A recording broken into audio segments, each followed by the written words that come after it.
Hello and welcome to all our viewers in Nigeria and around the world to News Cycle on Global Television, coming to you live from the nation's capital, Abuja.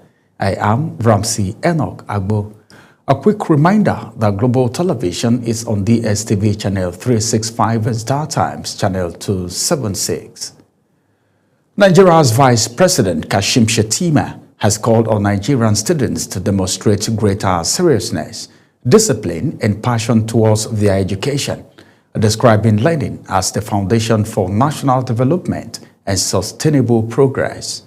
The Vice President made the call while addressing graduating students of Kashim Ibrahim University, Borno State, during the institution's convocation ceremony. Ubong Usoro reports. Vice President Shettima, who was a special guest of honor at the event, emphasized that education remains the most powerful tool for overcoming poverty, insecurity, and underdevelopment. But education remains the one inheritance that cannot be stripped away. It is the quiet companion that walks with you through hardships and triumphs alike. That is why the duty to educate can never be postponed, diminished, or treated as optional.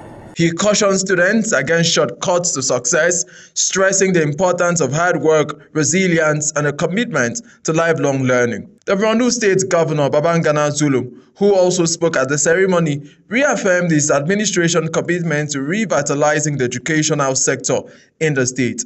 To our esteemed graduates, you are the living fruit of our collective labor and hope.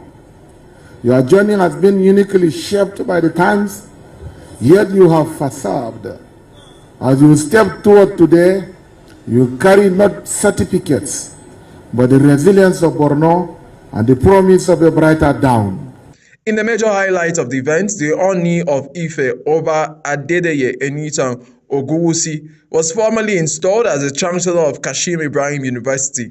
The revered monarch described education as a unifying force and charged students to become ambassadors of peace, culture, and national cohesion. The ceremony attracted top government officials, traditional rulers, academics, parents, and well-wishers from across the country. Ubong Usoro, Global Television News.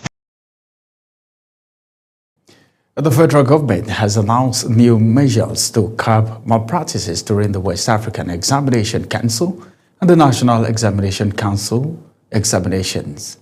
Among the modalities announced by Education Minister Tunji Alausa and Minister of State for Education Sueba Ahmed is the introduction of enhanced question randomization and serialization mechanisms. The government said the measures are part of ongoing reform to strengthen credibility, transparency, and public confidence in the examination assessment system. For many teenagers, running on just a few hours of sleep has become normal. Experts warn that sleep is not optional. It is essential to how teens learn, think, and stay mentally healthy. This report takes a closer look at how sleep shapes teen learning and mental health, and why rest matters more than many realize. Here is Sadia Yakub's report. Adolescence is a critical stage of brain development, and sleep plays a key role in that process. During these years, a teen's internal body clock shifts, hormonal changes, especially in melatonin, make teenagers feel more alert late at night and more tired early in the morning. Whenever we have too little sleep, you find out that you start having issues with concentration, you become very forgetful, you're unable to focus on simple tasks because you find your mind wandering to places and unable to stay present. When sleep is lacking, learning suffers. Tired brains struggle to focus in class, process new information, and retain what was studied. Reaction times slow down, mistakes increase, and exam performance can drop. Even high-performing and highly motivated students can find it difficult to keep up when they are sleep deprived. Sleep is very, very important as far as learning is concerned because if you notice, not even as teenagers, even as adults, if you stay too long without sleep, your brain will not function as it should.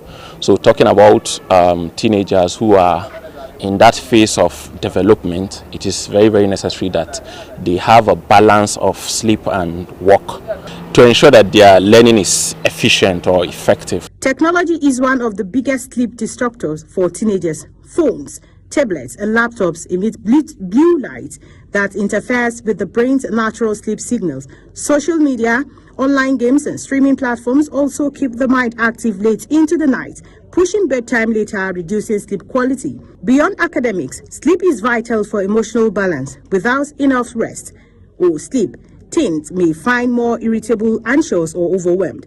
Over time, ongoing sleep deprivation can weaken mental resilience, making it harder to cope with school stress, peer pressure, and everyday challenges. Sleep is not just a luxury. It is a foundation for learning, mental health, and overall well-being. When teenagers get enough rest, they think more clearly, learn more effectively, and handle stress better. Prioritizing healthy sleep habits can make a real difference, not just in the classroom, but in every part of a young person's life. Sadia Yakubu, reporting for Global Television News. As Nigerians continue to experience evolution in the country's current political and economic development, reactions have been trailing recent events, shaping politics and policies. Speaking on Global TV's breakfast program, Global Morning Segun Showumi, a politician and member of the People's Democratic Party, stated that while President Bola Tinubu's administration and those in today's political leadership can play the crucial role of uniting the country across ethnic and religious lines, it is incumbent on the generation coming after to provide visionary leadership going forward. Uyi Agbomofuegbe has the rest of the story. Showumi stated that Nigeria's political landscape, as presently is, has the potential of imploding, citing the numerous high-profile defections that have been recorded in the ruling All Progressives Congress in the past months. He expressed the worry that what Nigeria may ultimately experience, at best, is the Chinese model of political system. If the ruling party succeeds in winning the election by this amalgamation of all of those forces, powerful and important strategic forces that have dovetailed into it, we're going to run into a scenario where the best thing that models what we'll be doing will probably be China. On the imperative of driving development to the grassroots, Showumi said citizens' focus has disproportionately been on the federal government, a culture he believes has stagnated the country's development on multiple fronts. He noted that sadly, Nigerian laws neither allow the president to withhold allocations to the subnationals nor dictate to them on how to spend their funds. States and local government are collecting their money. Your governors are buying private jets. They are marrying Arab women. They are doing all sorts of things. You see them every day in all of the capitals of the world, in Dubai, in London, spending money like it's going out of fashion. And you think that the president can stop it. The law does not allow the president not to release their money. On the litigation between factions of the People's Democratic Party, he said it will ultimately be a break or make situation for the erstwhile ruling party, insisting, however, that the PDP laid the foundation for Nigeria's democratic progress in the current Fourth Republic that began in 1999. Uyi Agbomofuegbe, reporting for Global TV News. The Kano State government has reaffirmed its commitment to engaging youths who are willing to actively participate in governance and the overall development of the state. Speaking at the 2026 All Kano Youth Conference, the Commissioner for Information and Internal Affairs, Ibrahim Waya, emphasized the vital role of youths in driving socio-economic growth in Kano and Nigeria at large. Global TV correspondent Idris Jibril reports. The conference, organized by the Northern Youth Assembly in collaboration with Northwest University, is themed Setting the Agenda for the Development of Kano State. It aims to boost the morale of Kano youth and encourage their active participation in shaping the state's development agenda. According to the state government, the era of youth involvement in political thuggery is over. The administration of Governor Abba Kabir Yusuf has made significant investments to create thousands of job opportunities for young people across the state. Why the organization organizing this kind of thing is in line with the commitment and the goal of His Excellency, and also the need for the youth to be very much agitated this time around, because we have really observed a lot of things where many number of youth have been misled, have been misinformed, particularly those that actually patronize the social media. It's time for the youth to be fully informed and also to have a focus and also adopt one single goal. The commissioner noted that the 2026 All Kano Youth Conference is one of several initiatives designed to empower youth and provide them with platforms to contribute to policy direction and the state development.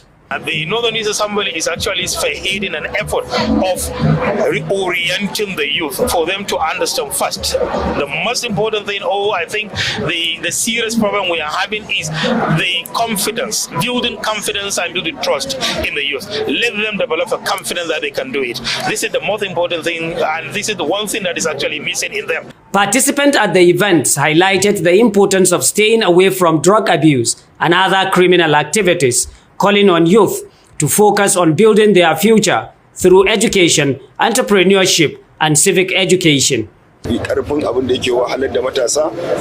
problem of our youth these days is taking a high test life. When you take a low level life, then you can easily become what you want to become. So we are urging on you, make yourself nobody, then God will make you somebody. At the end of the conference, youth representatives from the 44 local government areas of the state are expected to present a communique outlining their development agenda for Kano states. From Kano, Idris Jibrin reporting for Global Television News. Panic group motorists following a fire outbreak involving a bus rapid transit BRT on the Third Mainland Bridge, leading to massive traffic destruction.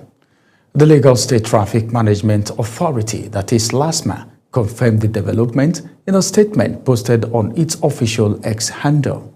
The authority stated that the incident occurred near the Adekunle section of the bridge heading towards Iyana Oworo, noting that the high-capacity BRT bus suddenly went up in flames, prompting anxiety among road users in the area. The Independent Hajj Reporters, IHR, a faith-based registered civil society organization advocating transparency and effective policy in the Hajj and Umrah sector, has called on the National Hajj Commission of Nigeria, that is NACON, and Staff Muslim Pilgrimage Welfare Board to adopt an examination-based and merit-driven process for the appointment of Hajj officials. In a statement signed by its national coordinator, Ibrahim Mohammed, the organization said the absence of a proper screening and assessment process for selecting Hajj officials at both state and national level has negatively affected the quality of service rendered to Nigerian pilgrims in Saudi Arabia. The organization urged a state pilgrim board to resist political pressure and ensure that only tested, trained, and competent individuals are selected as Hajj assistants, rather than transporting political foot soldiers who often create more problems than solve during the pilgrimage. The Nigerian Army has announced the commencement of applications for the 2026 Direct Short Service Commission, that is DSSC, for eligible Nigerians. According to a statement released by Army Headquarters via its official Facebook page, the DSSC is open to both civilians and serving military personnel seeking commission as officers in selected corps of the Nigerian Army. The available corps include the Nigerian Army Engineers, Nigerian Army Signal, Nigerian Army Medical Corps, Nigerian Army Electrical and Mechanical Engineers, and the Nigerian Army Education Corps. You're watching the live broadcast of News Cycle. When News Cycle returns, Central African Republic President Touadéra wins third term in office. Provisional results show details coming shortly, plus business and sports stories on the other side of this break. Please stay with us.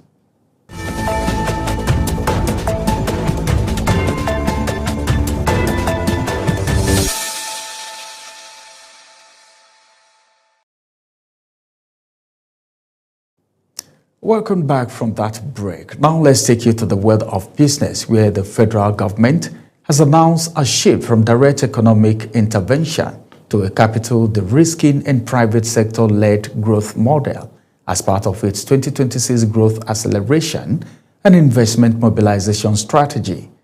The new direction was disclosed in a statement by the Minister of State for Finance, Dr. Doris Uzoka Anite, who said the strategy is aimed at unlocking large-scale domestic and foreign private capital for lowering investment risk, removing policy distortions, and strengthening executive discipline across key sectors of the economy. Uzoka Anite said the government is seeking to provide and move from macroeconomic stabilization to sustained economic expansion driven largely by private investment rather than public spending. The Nigerian Electricity Regulatory Commission, that is NEC, says a total of 228,614 electricity meters were installed across Nigeria in the third quarter of 2025, indicating modest but steady progress in the country's metering drive. This is according to information contained in Commission's third quarter 2025 report published on the Commission's website.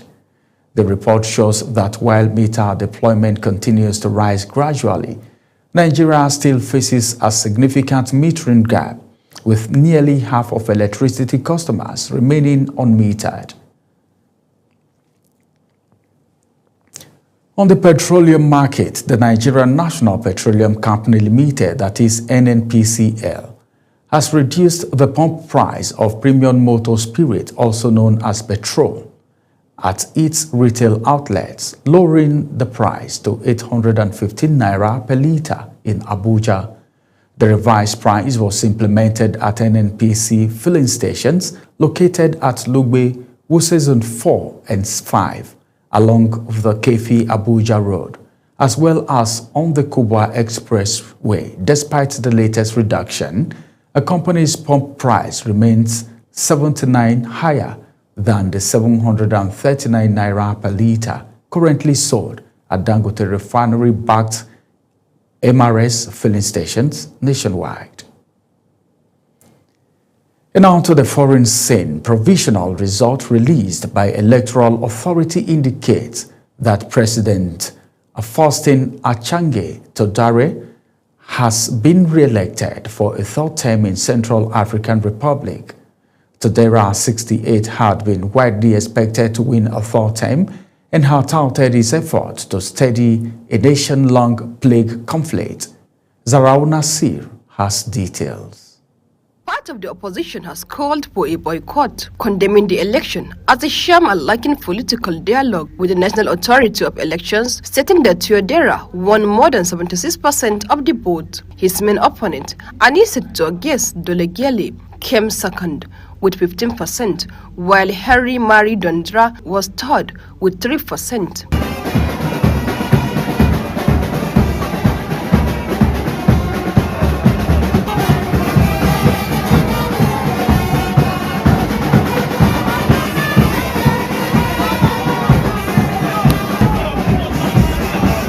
Turnout was around 52% for the December 28 polls, in which voters also cast ballots for national, municipal and local lawmakers. The final results will be announced in mid-January after the review of any appeals. Todera went into the election in pole position in a 7-strong field after a new constitution was adopted in 2023, allowing him to seek a third term.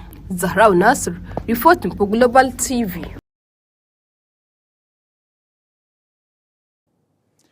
Uganda has denied plans to shut down internet access ahead of next week's election, following claims by opposition leader Robert Kyagulanyi, also known as Bobby Wine, that authorities could restrict connectivity to disrupt mobilization and the sharing of results after our satellite provider, Starlink, limited its service on the directive of the communications regulator.